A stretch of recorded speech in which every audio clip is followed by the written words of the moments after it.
رب العالمین نے کل قیامت کے دن ایسے بندوں کے لیے عذاب جہنم کو تیار کر کے رکھا ہے. اللہ نے جہنم کے عذاب کو ایسے لوگوں کے لیے تیار کر کے رکھا ہے. اللہ نے اگر دیا ہے, اللہ کی نعمتوں کا ہمیں اور آپ کو شکریہ ادا کرنا چاہیے. جب ہم اپنے پیر کو دیکھیں, کسی لنگڑے انسان کو دیکھیں, تو ہمیں اور آپ کا, ہمارا اور آپ کا یہ خیال ہونا چاہیے کہ یہ ایک اپاہج آدمی ہے, اس کے پاس ایک پیر کی کمی ہے, اور اللہ نے ہمیں دونوں پیر صحیح سلامت ہمیں دیے ہیں, تو فٹ سے رب العالمین کا شکریہ ادا کرنا چاہیے. اگر ہم کسی اندھے انسان کو دیکھیں اور اس اندھے انسان کو دیکھنے کے بعد اس کی مذاق ہم نہ اڑائیں, بلکہ ہم اللہ کا شکریہ ادا کریں. ہو سکتا تھا اللہ ہمیں اور آپ کو اندھا کر دے, اللہ ہمیں اور آپ کو اندھا بنا دیتا.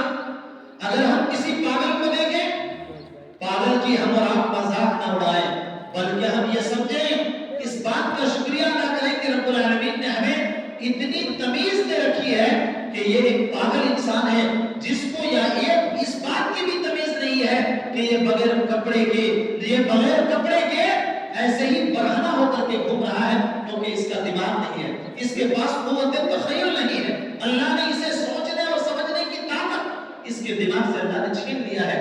اس کے پاس عقل سلیم نہیں ہے. گویا اسی بنا پر اس کو نہ کوئی شرم ہے, نہ اس کو پتا چل رہا ہے کہ ہم کیا کر رہے ہیں, تو فوراً ہمیں اپنے طرف لوٹ کر کے ہم اپنے دماغ اور قوت تخیل کا اللہ رب العالمین کا شکریہ ادا کرنا چاہیے. آج ہمارے معاشرے کے اندر, ہماری سوسائٹی کے اندر, ہمارے بچوں کے اندر, ہماری ماں اور بہنوں کے اندر, ہمارے بڑوں کے اندر, ہمارے نوجوانوں کے اندر اس بات کو پایا جاتا ہے کہ ہم جب کسی اپاہج انسان, کسی لنگڑے کو, کسی اندھے کو, کسی پاگل کو, کسی دیوانے کو جب ہم اور آپ دیکھتے ہیں تو فوراً ہم اس کا مذاق اڑانے لگتے ہیں. ایسا لگتا ہے کہ ہم اپنے آپ کو بہت بڑا ہوشیار سمجھتے ہیں اور باقی لوگوں کو ہم بیوقوف سمجھتے ہیں. ایسا نہیں ہے, بلکہ یہ اللہ رب العالمین کی طرف سے ہے, یہ اللہ کی طرف سے ہے, یہ آزمائش ہے.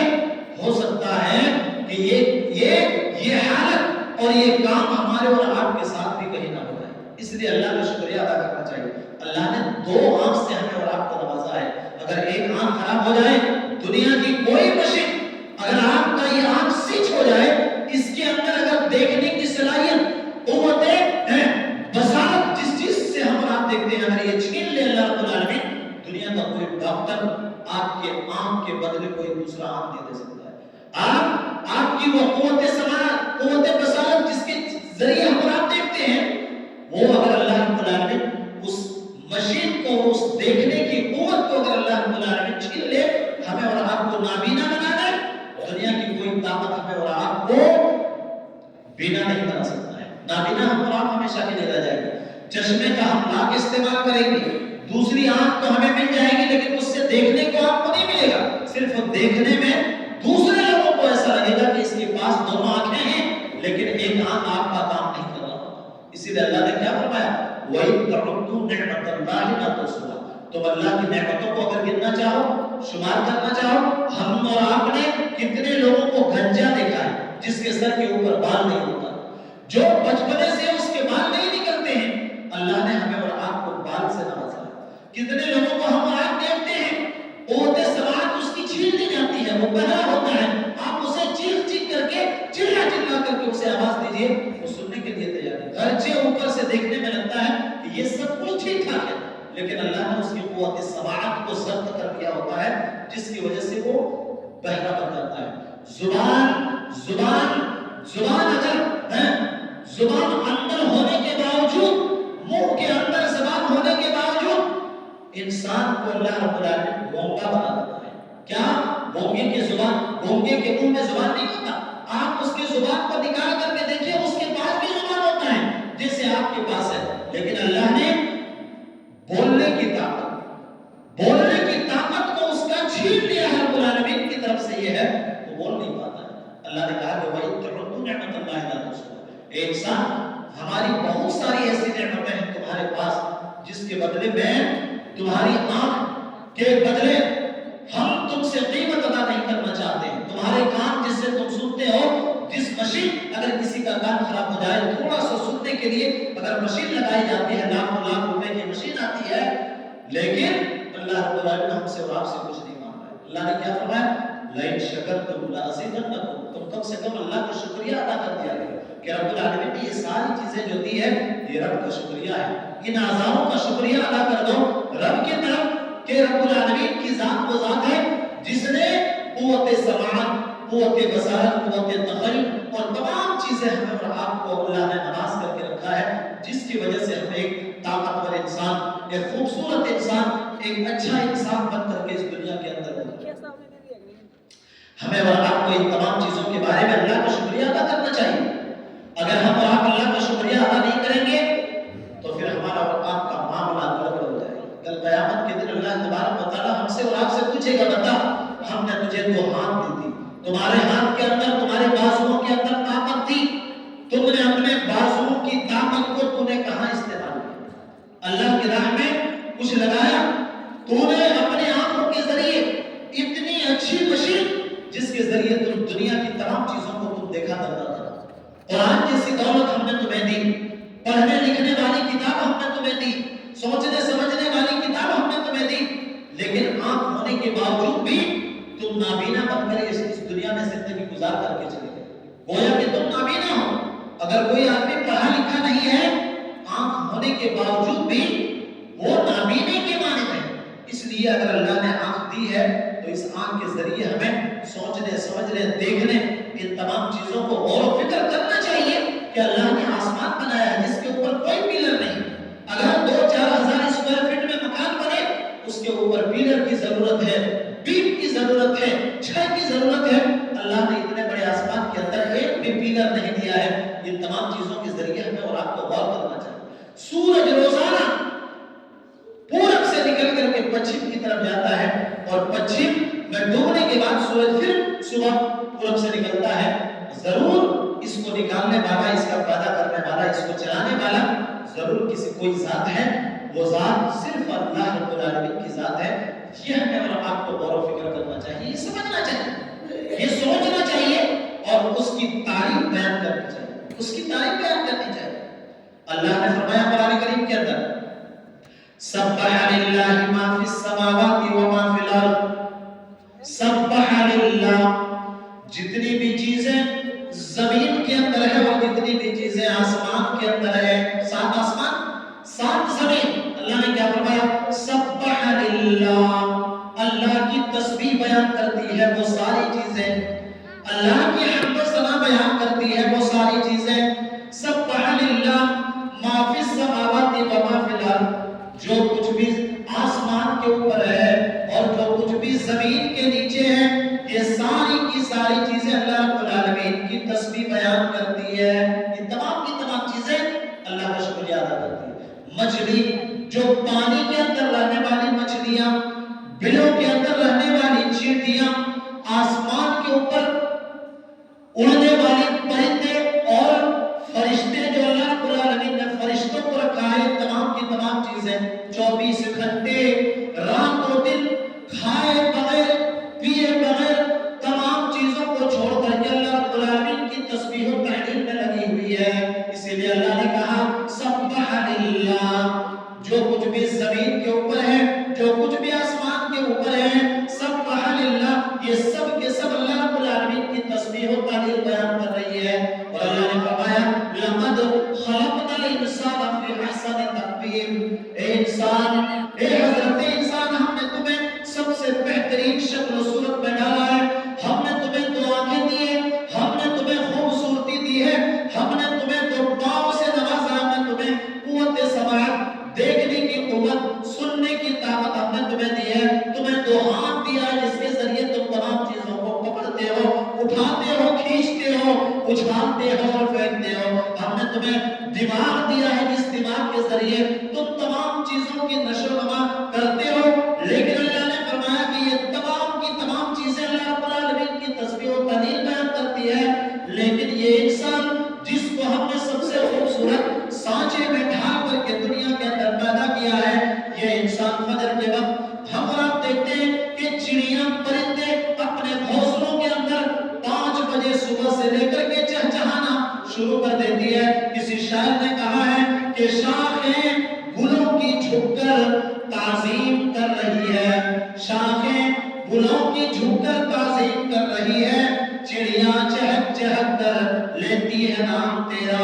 صبح کے 5 بجے آپ دیکھیے گھونسلوں کے اندر پرندے چہچہانے لگتے ہیں، گویا وہ چہچہا نہیں رہے بلکہ اپنی زبان میں اللہ رب العالمین کی تسبیح بیان کر رہے ہیں۔ یہ درخت جو کھڑا ہو کر کے دائیں بائیں کی ڈالیوں کی لچک جو ہوتی ہے، ہم اور آپ یہ سمجھتے ہیں کہ ہوا کے ذریعے یہ لچک رہی ہے، لیکن اللہ نے فرمایا نہیں، یہ درخت بھی دائیں بائیں ہو کر کے اللہ رب العالمین کی تسبیح بیان کر رہی ہے۔ اور جتنی بھی چیزیں زمین کے نیچے ہیں، مچھلی بھی، مچھلی سے لے کر کے اور جتنی بھی چیزیں چیونٹیوں سے لے کر کے جو بلوں کے اندر اتنی اندر میں رہنے کے باوجود بھی رب العالمین کی تسبیح و تعریف بیان کرتی ہے، رب سے اپنے روزیوں کی فریاد کرتی ہے کہ اللہ ہم تو زمین کے اتنے نیچے جا کر کے رہتے ہیں، لیکن صبح ہونے کے بعد جب ہم باہر نکلیں گے اللہ ہمارے لیے روزیوں کا انتظام کر دینا۔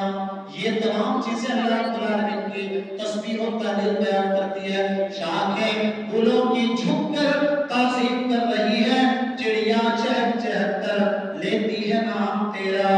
ہم آپ یہ سمجھتے ہیں کہ کتے کا بھونکنا جب اذان ہوتی ہے، ہم آپ دیکھتے ہیں کہ کتے بھونک رہے ہیں، یہ اللہ رب العالمین سے ڈرتے ہیں کہ اللہ سے فریاد کرتے ہیں۔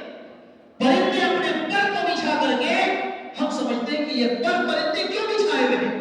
یہ رب العالمین سے بارش کی تلاش کرتے ہیں، روزیوں کی تلاش کرتے ہیں، یہ ان کی زبان ہے جس زبان میں وہ اللہ سے فریاد کرتے ہیں۔ اور ہم اور آپ پکار کر تو دیکھیں، یہ ساتوں زمین کے نیچے کی فریاد کو سننے والا ہے اور وہاں لے جا کر کے روزی کو پہنچاتا ہے۔ ہمارا اور آپ کا یقین ویسا ہونا چاہیے جیسا پرندوں کا یقین ہوتا ہے۔ ایک پرندہ دن بھر چرنے کے بعد، دن بھر چگنے کے بعد جا کر کے اپنے درختوں میں، اپنے گھونسلوں میں چلی جاتی ہے، پھر اس کا یقین ہے کہ صبح جب ہم نکلیں گے خالی پیٹ نکلیں گے، لیکن رب العالمین کی ذات و ذات ہے جو ہمیں پھر خالی پیٹ سلائے گا نہیں، بلکہ کہیں نہ کہیں سے ہماری روزی ملنے والی ہے، روزی ہمیں مل جائے گی۔ اللہ کے نبی صلی اللہ علیہ وسلم نے فرمایا کہ تم اللہ کے اوپر ویسا ہی توکل رکھو، ویسا ہی بھروسہ رکھو جیسا بھروسہ پرندوں کا ہوتا ہے۔ وہ دوسرے دن کا کھانے کا انتظام کر کے نہیں رکھتی، وہ صبح نکلتی ہے اللہ کا نام لے کر کے اور پیٹ بھر کر کے وہ آ کر کے پھر اپنے گھونسلے میں آتی ہے۔ اللہ رب العالمین کی ذات وہ ذات ہے، اللہ کی ذات وہ ہے، اس نے بے شمار انگنت لا تعداد نعمتوں سے ہمیں اور آپ کو نوازا ہے۔ ہم اگر ایک نعمتوں کا شکریہ پوری زندگی ادا کرتے رہے، اللہ کا شکریہ ادا نہیں ہو سکتا۔ 24 گھنٹے اللہ رب العالمین کے شکریہ میں لگے رہے، تب بھی ہمارا شکریہ رب العالمین کا ادا نہیں ہو سکتا ہے۔ حضرت یونس علیہ السلام کے واقعے کو آپ نے سنا۔ حضرت یونس علیہ السلام قوم کو دعوتوں پر لکھ دیتے ہیں، قوم سمجھنے کے لیے تیار نہیں ہے۔ اکثر قوم کی حالت یہی تھی، جتنے بھی نبی اس دنیا کے اندر آئے، حضرت ابراہیم علیہ السلام کے واقعے کو آپ دیکھیے، تقریباً حضرت ابراہیم علیہ السلام 190 سال تک اس دنیا کے اندر زندہ رہتے ہیں، اس سے بھی زیادہ قوم کو دعوت دے رہے ہیں، لیکن کسی بھی قوم نے حضرت ابراہیم علیہ السلام کی دعوت پر نہ پھیری۔ ملت ابیکم ابراہیم، حضرت ابراہیم علیہ السلام اکیلے تنہا ایک قوم ہے، ان کی قوم نے، کسی بھی قوم نے ان کے دعوت پر نہ پھیری۔ اس کا مطلب یہ نہیں ہے کہ لوگ اگر بیان کریں اس کے بعد اگر لوگ نہ سمجھیں تو بیان کرنے والے کی بھی اس میں کوئی ضرورت نہیں۔ حضرت ابراہیم مشکل، پوری زندگی مشکلات میں اپنی زندگی کو سنوارتے رہے، لوگوں کو لگاتے رہے، لوگوں نے بات نہیں مانی، لوگوں نے۔ حضرت ابراہیم علیہ السلام ایک قوم کے اکیلے ہیں، کوئی ان کے اوپر ایمان نہیں لایا۔ تو کہنے کا اصل مقصد یہ حضرت ابراہیم کا، حضرت یونس علیہ السلام کے واقعوں کو آپ دیکھیے۔ حضرت یونس علیہ السلام اپنے قوم کے اندر جاتے ہیں، لوگوں کو بتاتے ہیں کہ تعبدوا اللہ، کہ اللہ کی عبادت کرو اور اللہ کی عبادت میں کسی دوسرے کو شریک مت کرو۔ جتنے بھی نبی آئے اس دنیا کے اندر، ان کی دعوت کیا تھی؟ لا الہ الا اللہ موسیٰ رسول اللہ، لا الہ الا اللہ یونس رسول اللہ، لا الہ الا اللہ محمد رسول اللہ۔ یہ آخری نبی ہیں جس نبی کے بعد کوئی نبی آنے والا نہیں، لیکن جو دوسرے نبی آتے رہے سارے نبی نے یہی کہا کہ لا الہ الا اللہ، ایک اللہ کی عبادت کرو، اللہ کے ساتھ کسی کو شریک مت کرو۔ صرف اس لیے وہ قوم آئی اس دنیا کے اندر تاکہ جتنی بھی معبودان باطلہ کی پرستش ہو رہی گئی ہے اور لوگ جتنے چیزوں کی پوجا کر رہے ہیں ساری پوجاؤں کو چھوڑ کر کے ایک اللہ کی عبادت ہونی چاہیے، ایک اللہ کی عبادت ہونی چاہیے۔ حضرت یونس علیہ السلام اپنی قوم کو دعوت دیتے ہیں، اے میرے قوم کے لوگوں، لا الہ الا اللہ، ایک اللہ کی عبادت کرو، ایک اللہ کی عبادت کرو، رب کی عبادت میں کسی دوسرے کو شریک مت کرو، اور بات ماننے کے لیے تیار ہے۔ حضرت یونس علیہ السلام سوچتے ہیں کہ ہم اتنی مشکل سے لوگوں کو دعوت دے رہے ہیں، لوگ دعوت قبول کرنے کے لیے تیار ہیں۔ حضرت یونس علیہ السلام کو غصہ آتا ہے اور وہاں سے نکل جاتے ہیں، وہاں سے نکل جاتے ہیں اور جا کر کے کشتی میں سوار ہوتے ہیں۔ کشتی میں سوار ہونے کے بعد جب کشتی لے کر کے تمام لوگوں کو چلتی ہے، جب بیچوں بیچ دریا میں کشتی پہنچتی ہے تو یہ کشتی بھور میں جا کر کے پھنس جاتی ہے، ہچکولی لینے لگتی ہے اور ایسا معلوم ہوتا ہے کہ یہ کشتی ڈوبنے والی ہے۔ لوگ اس وقت جانتے تھے کہ ضرور کوئی ایسا آدمی اس کشتی کے اوپر سوار ہو گیا ہے جو اللہ کا نافرمان ہے، اللہ کا نافرمان بنتا ہے، جبکہ حضرت یونس علیہ السلام اللہ کے نافرمان بنتے نہیں تھے، لیکن ایک چھوٹی سی غلطی یہ تھی کہ اللہ کے حکم کے بغیر وہ اپنے قوم کو چھوڑ کر کے وہ جا رہے تھے۔ اللہ نے کشتی کو بیچ بھاور میں لے جا کر کے پھنسا دیا۔ جب وہاں پر لوگ پھنسنے لگے، لوگوں نے کہا کہ کون ہے جو اللہ کا نافرمان بنتا ہے، لیکن کوئی کہنے کے لیے تیار نہیں۔ وہاں پر قرآن اندازی کی جاتی ہے، سارے لوگوں کا نام لکھا جاتا ہے اور کاغذ پھینکا جاتا ہے، سارے لوگ ایک ایک کاغذ کو اٹھائے کہ کون اللہ کا نافرمان بنتا ہے۔ حضرت یونس جب کاغذ کو اٹھاتے ہیں تو پتہ چلتا ہے کہ حضرت یونس علیہ السلام اللہ کے نافرمان ہیں، یعنی انہوں نے اللہ کے حکم کے بغیر وہاں سے اپنے قوم کو چھوڑ کر کے چل دیے۔ لوگوں نے اٹھا کر کے حضرت یونس علیہ السلام کو سمندر کے اندر پھینک دیا، کشتی جانے لگی۔ آپ لوگوں کو معلوم ہوگا حضرت یونس علیہ السلام کے انتظام کے لیے سمندر کے اندر اللہ رب العالمین نے مچھلی کا انتظام کیا، مچھلی حضرت یونس کو نگل لیتی ہے۔ حضرت یونس علیہ السلام مچھلی کے پیٹ کے اندر تقریباً 40 دن تک رہتے ہیں اور مچھلی کا پیٹ کا اندھیرا، سمندر کی گہرائی، اور جہاں پر کوئی دیکھنے والا نہیں، کوئی سننے والا نہیں، کوئی سمجھنے والا نہیں، کوئی فریاد کو لینے والا نہیں، اللہ نے حضرت یونس علیہ السلام کے اوپر وحی بھیجی اور فرشتے نے جا کر کے ان کو بتایا کہ رب العالمین سے فریاد کرو، رب العالمین سے دعا کرو۔ سمندر کی گہرائی میں، مچھلی کے پیٹ میں حضرت یونس علیہ السلام اللہ سے فریاد کرتے ہیں۔ حضرت یونس کی دعا کو ہمیں اور آپ کو یاد کر لینا چاہیے۔ اتنی بڑی گہرائی، سمندر کی گہرائی، سمندر کی پانی کی گہرائی اور مچھلی کی گہرائی، مچھلی کے پیٹ سے حضرت یونس علیہ السلام دعا کرتے ہیں، لا الہ الا انت سبحانک انی کنت من الظالمین۔ حضرت یونس کی دعا کیا ہے؟ لا الہ الا انت سبحانک انی کنت من الظالمین۔ اے اللہ تیرے سوا کوئی معبود نہیں، تیری ذات پاک ہے۔ لا الہ الا انت سبحانک، تیرے سوا کوئی معبود نہیں، تیری ذات پاک ہے۔ انی کنت من الظالمین، اور میں ان ظالموں میں سے ہوں۔ حضرت یونس نے اپنے آپ کو کہا میں ظالموں میں سے ہوں۔ اے اللہ تیرے حکم کے بغیر میں نے قوم کو چھوڑ کر کے میں اپنے گھر کی طرف لوٹ آیا۔ انی کنت من الظالمین، اللہ میں ظالموں میں سے ہوں۔ لا الہ الا، اے اللہ تیری ذات پاک ہے، تیرے سوا کوئی معبود نہیں ہے۔ اللہ اس سمندر کی گہرائی کے اندر، مچھلی کے پیٹ کے اندر میری فریاد کو کوئی سننے والا نہیں ہے۔ اللہ جہاں پر ہوائیں نہیں آ سکتی ہے، روزیاں نہیں آ سکتی ہے، اللہ تیرے حکم کے بغیر یہاں پر کوئی چیز نہیں پہنچ سکتی ہے۔ اللہ نے حضرت یونس علیہ السلام کی دعا کو اللہ رب العالمین کے عرش سے جا کر کے ٹکراتی ہے وہ دعا، اور حضرت یونس علیہ السلام نے مچھلی کو حکم دیا کہ میرے یونس کو ذرہ برابر بھی خروچ نہیں آنی چاہیے، اور مچھلی جا کر کے سمندر کے کنارے لے جا کر کے حضرت یونس کو بالکل اسی طریقے سے جیسے اپنے اندر انہوں نے نگلا تھا اسی طریقے سے لا کر کے رکھ دیتے ہیں۔ تو کہنے کا اصل مقصد یہ ہے، حضرت یونس علیہ السلام مچھلی کے پیٹ کے اندر جانے کے بعد، سمندر کی گہرائیوں میں جانے کے بعد وہاں سے کس کو پکارا؟ اللہ رب العالمین کو پکارا۔ ہم بھی کسی مصیبت کے اندر پھنس جائیں کسی پریشانی میں مبتلا ہو جائے جہاں پر ہمیں کچھ بھی نظر نہ آئے کہ اللہ اب تیرے سوا کوئی بچانے والا نہیں، اللہ رب العالمین سے ہمیں اور آپ کو وہاں پر بھی فریاد کرنا چاہیے، اپنی دعاؤں کا وسیلہ لینا چاہیے۔ اس وقت ہم اور آپ جو نیک عمل کرتے ہیں ایسی نیکی جو کسی دنیا والے کو پتا نہیں ہے، صرف اللہ کی ذات کو پتا ہونی چاہیے کہ اللہ اگر ہم یہ کام ہم نے کیا ہے تو صرف تیرے رضا کے لیے، اللہ ہم اس دعا کو آج وسیلہ بناتے ہیں، اللہ تو ہماری دعا کو قبول کرے۔ اللہ نے کیا فرمایا؟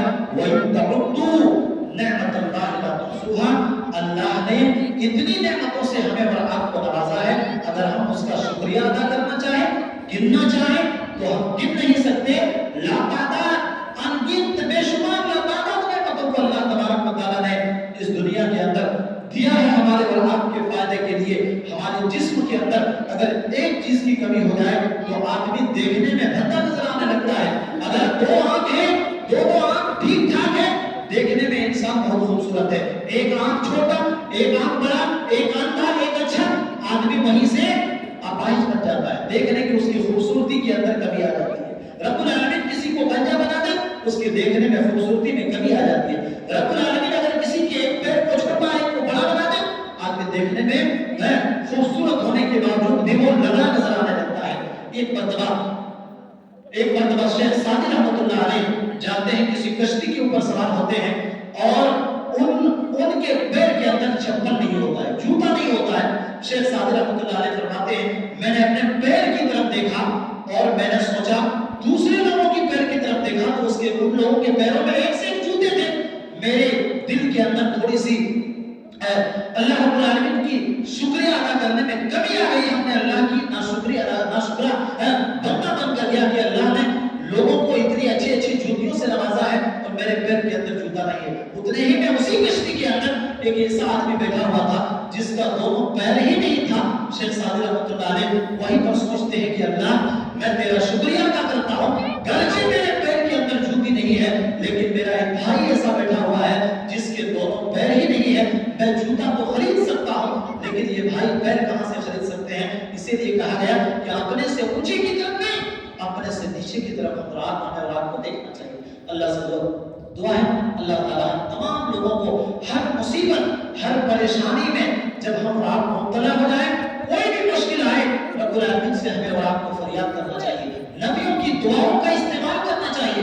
ہم سبوں کے بعد حضرت آدم علیہ السلام ربنا ظلمنا انفسنا وان لم تغفر لنا وترحمنا لنكونن من الخاسرین، حضرت آدم علیہ السلام نے نافرمانی کی، جنت سے نکال کر کے باہر پھینک دیے گئے، اللہ سے انہوں نے فریاد کی، دعا کی، اللہ میں ظالموں میں سے تھا، ربنا اے ہمارا ظلمنا انفسنا، ہم نے اپنے نفسوں کے اوپر ظلم کیا ہے، ہم نے اپنے نفسوں کے اوپر ظلم کیا ہے، وان لم تغفر لنا وترحمنا، اگر تو نے معاف نہیں کیا، تو نے رحم نہیں کیا، لنکونن من الخاسرین، تو یقیناً کل قیامت کے دن سب سے زیادہ نقصان اٹھانے والوں میں سے ہم ہو جائیں گے۔ اللہ نے دعا قبول کر لی اور کہا کہ دوبارہ اگر تم دنیا کے اندر نیک عمل کرو گے، نافرمانیوں سے بچو گے، دوبارہ پھر اسی جنت میں تم داخل کر دیے جاؤ گے جس جنت سے تمہیں باہر کیا گیا ہے۔ تو کہنے کا اصل مقصد یہ ہے دعاؤں کا استعمال ہونا چاہیے، حضرت ابراہیم کی دعا کو یاد کرنا چاہیے، حضرت یونس کی دعا کو یاد کرنا چاہیے، حضرت یوسف کی دعا کو یاد کرنا چاہیے، اور ہم جب بھی مصیبتوں میں گر جائیں، پریشانیوں میں مبتلا ہو جائیں، ان دعاؤں کو ہتھیار بنا کر کے ہمیں استعمال کرنا چاہیے۔ اللہ سے دعا ہے اللہ تعالیٰ ہم تمام لوگوں کو کہنے سننے سے زیادہ عمل کرنے کی توفیق عطا فرمائے۔ رب العالمین سے دعا ہے اللہ ہمیں نعمتوں جو کچھ بھی اللہ نے ہمیں جن نعمتوں سے بھی نوازا ہے، اللہ ہم تمام نعمتوں کے اوپر ہمیں اور آپ اللہ کا شکریہ ادا کریں کہ رب العالمین نے ہمیں صحیح سالم لقد خلقنا الانسان فی احسن تقویم، یہ خوبصورت انسان کی شکل میں ہمیں اور آپ کو ڈھانچے میں ڈال کر کے اللہ نے ہمیں اور آپ کو پیدا کیا ہے۔ اللہ سے دعا ہے تو ہمیں جب تک اس دنیا کے اندر زندہ رکھ، اسلام کی حالت میں جب ہمارا خاتمہ ہو، خاتمہ بالخیر ہو، وآخر دعوانا رب العالمین۔ بارک اللہ لنا ولکم فی القرآن العظیم ونفعنا وإياکم بالآیات والذکر الحکیم، انہ تعالی جواد کریم ورحیم۔